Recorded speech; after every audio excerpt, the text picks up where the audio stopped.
The cardinal rule of behavior change. In the late 1990s, a public health worker named Stephen Luby left his hometown of Omaha, Nebraska, and bought a one-way ticket to Karachi, Pakistan. Karachi was one of the most populous cities in the world. By 1998, over 9 million people called it home. It was the economic center of Pakistan and a transportation hub, with some of the most active airports and seaports in the region. In the commercial parts of town, you could find all of the standard urban amenities and bustling downtown streets. But Karachi was also one of the least livable cities in the world. Over 60% of Karachi's residents lived in squatter settlements and slums. These densely packed neighborhoods were filled with makeshift houses cobbled together from old boards, cinder blocks, and other discarded materials. There was no waste removal system, no electricity grid, no clean water supply. When dry, the streets were a combination of dust and trash. When wet, they became a muddy pit of sewage. Mosquito colonies thrived in pools of stagnant water, and children played among the garbage. The unsanitary conditions lead to widespread illness and disease.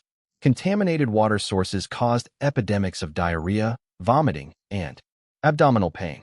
Nearly one-third of the children living there were malnourished. With so many people crammed into such a small space, viruses and bacterial infections spread rapidly. It was this public health crisis that had brought Stephen Luby to Pakistan. Luby and his team realized that in an environment with poor sanitation, the simple habit of washing your hands could make a real difference in the health of the residents. But they soon discovered that many people were already aware that hand washing was important. And yet, despite this knowledge, many residents were washing their hands in a haphazard fashion. Some people would just run their hands under the water quickly. Others would only wash one hand. Many would simply forget to wash their hands before preparing food. Everyone said hand washing was important, but few people made a habit out of it. The problem wasn't knowledge. The problem was consistency. That was when Luby and his team partnered with Procter & Gamble to supply the neighborhood with Safeguard soap. Compared to your standard bar of soap, using Safeguard was a more enjoyable experience. In Pakistan, Safeguard was a premium soap, Luby told me. The study participants commonly mentioned how much they liked it. The soap foamed easily, and people were able to lather their hands with suds. It smelled great. Instantly, hand washing became slightly more pleasurable. I see the goal of hand washing promotion not as behavior change, but as habit adoption, Luby said. It is a lot easier for people to adopt a product that provides a strong positive sensory signal, for example the mint taste of toothpaste, than it is to adopt a habit that does not provide pleasurable sensory feedback, like flossing one's teeth. The marketing team at Procter & Gamble talked about trying to create a positive hand-washing experience. Within months, the researchers saw a rapid shift in the health of children in the neighborhood. The rate of diarrhea fell by 52%, pneumonia by 48%, and impetigo, a bacterial skin infection, by 35%. The long-term effects were even better. We went back to some of the households in Karachi 6 years after, Luby told me. Over 95% of households who had been given the soap for free and encouraged to wash their hands had a hand-washing station with soap and water available when our study team visited. We had not given any soap to the intervention group for over 5 years, but during the trial they had become so habituated to wash their hands that they had maintained the practice. It was a powerful example of the fourth and final law of behavior change: make it satisfying. We are more likely to repeat a behavior when the experience is satisfying. This is entirely logical. Feelings of pleasure, even minor ones like washing your hands with soap that smells nice and lathers well, are signals that tell the brain, this feels good. Do this again next time. Pleasure teaches your brain that a behavior is worth remembering and repeating. Take the story of chewing gum. Chewing gum had been sold commercially throughout the 1800s, but it wasn't until Wrigley launched in 1891 that it became a worldwide habit. Early versions were made from relatively bland resins, chewy, but not tasty. Wrigley revolutionized the industry by adding flavors like spearmint and juicy fruit, which made the product flavorful and fun to use. Then they went a step further and began pushing chewing gum as a pathway to a clean mouth. Advertisements told readers to refresh your taste. Tasty flavors and the feeling of a fresh mouth provided little bits of immediate reinforcement and made the product satisfying to use. Consumption skyrocketed, and Wrigley became the largest chewing gum company in the world. Toothpaste had a similar trajectory. Manufacturers enjoyed great success when they added flavors like spearmint, peppermint, and cinnamon to their products. These flavors don't improve the effectiveness of toothpaste. They simply create a clean mouth feel and make the experience of brushing your teeth more pleasurable. My wife actually stopped using Sensodyne because she didn't like the aftertaste. She switched to a brand with a stronger mint flavor, which proved to be more satisfying. Conversely, if an experience is not satisfying, we have little reason to repeat it. In my research, I came across the story of a woman who had a narcissistic relative who drove her nuts. In an attempt to spend less time with this egomaniac, she acted as dull and as boring as possible whenever he was around. Within a few encounters, he started avoiding her because he found her so uninteresting. Stories like these are evidence of the cardinal rule of behavior change. What is rewarded is repeated. What is punished is avoided. You learn what to do in the future based on what you were rewarded for doing or punished for doing in the past. Positive emotions cultivate habits. Negative emotions destroy them. The first 3 laws of behavior change: make it obvious, make it attractive, and make it easy. Increase the odds that a behavior will be performed this time. The 4th law of behavior change: make it satisfying, increases the odds that a behavior will be repeated next time. It completes the habit loop. But there is a trick. We are not looking for just any type of satisfaction. We are looking for immediate satisfaction. The mismatch between immediate and delayed rewards. Imagine you're an animal roaming the plains of Africa, a giraffe or an elephant, or a lion. On any given day, most of your decisions have an immediate impact. You are always thinking about what to eat or where to sleep or how to avoid a predator. You are constantly focused on the present or the very near future. You live in what scientists call an immediate return environment because your actions instantly deliver clear and immediate outcomes. Now switch back to your human self. In modern society, many of the choices you make today will not benefit you immediately. If you do a good job at work, you'll get a paycheck in a few weeks. If you exercise today, perhaps you won't be overweight next year. If you save money now, maybe you'll have enough for retirement decades from now. You live in what scientists call a delayed return environment because you can work for years before your actions deliver the intended payoff. The human brain did not evolve for life in a delayed return environment.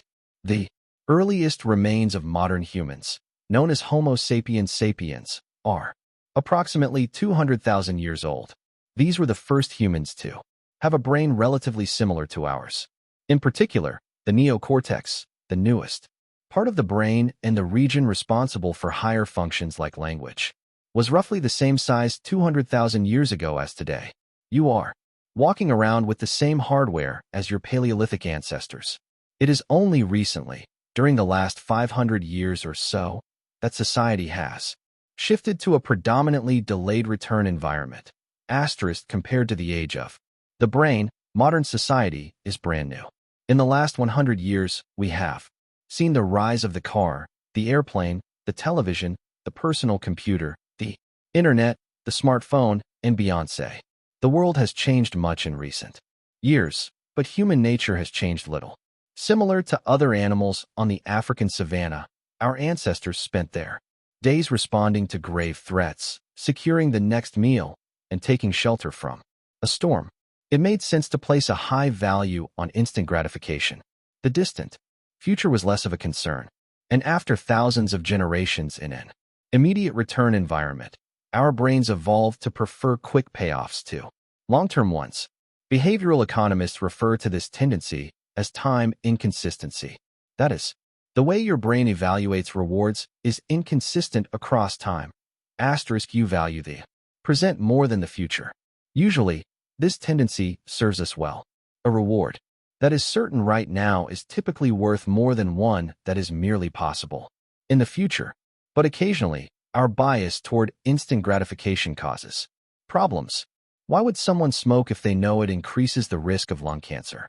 Why would someone overeat when they know it increases their risk of obesity? Why would someone have unsafe sex if they know it can result in sexually transmitted disease? Once you understand how the brain prioritizes rewards, the answers become clear.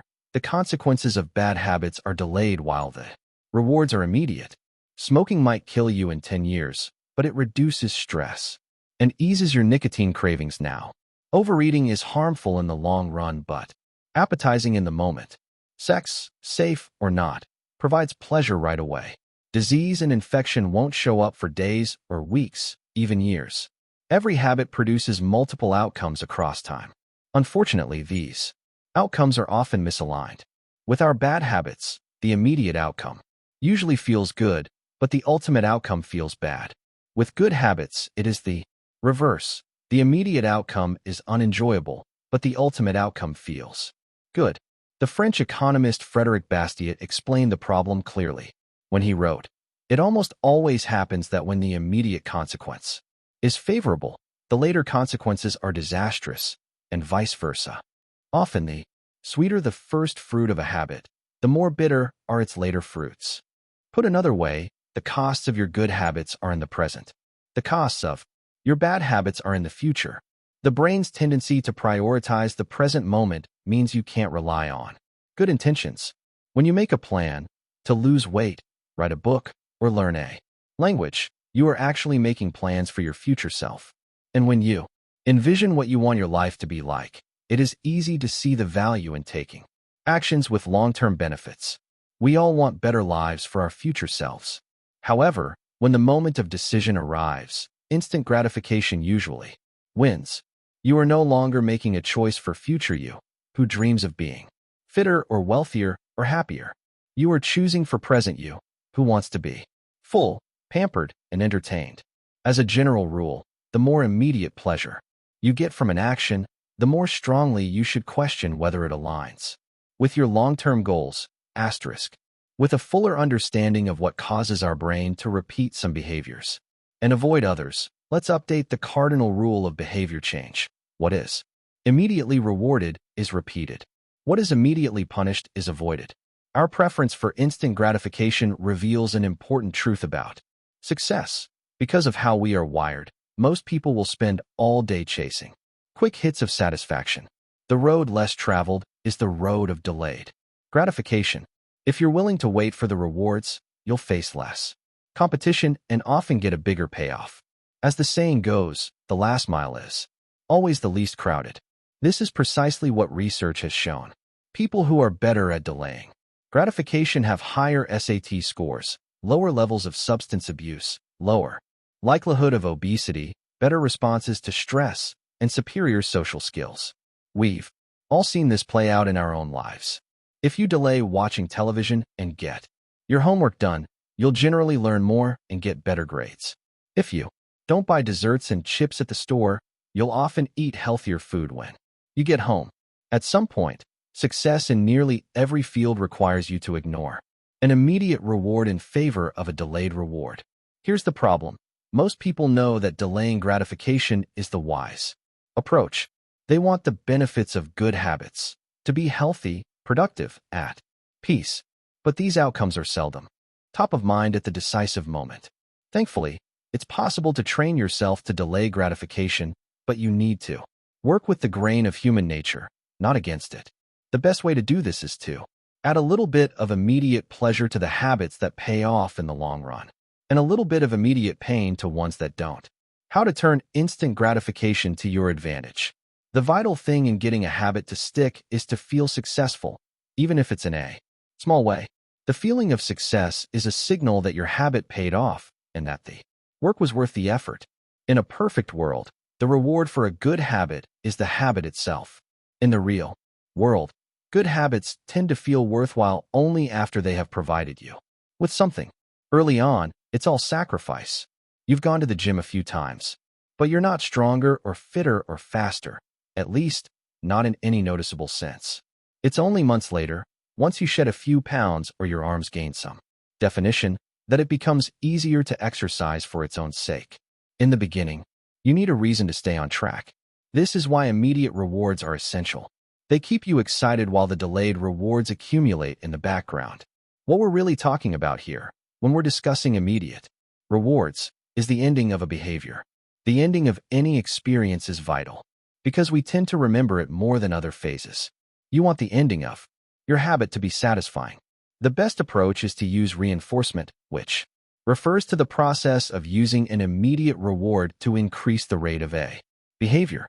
Habit stacking, which we covered in Chapter 5, ties your habit to an immediate cue, which makes it obvious when to start. Reinforcement ties your habit to an immediate reward, which makes it satisfying when you finish. Immediate reinforcement can be especially helpful when dealing with habits of avoidance, which are behaviors you want to stop doing.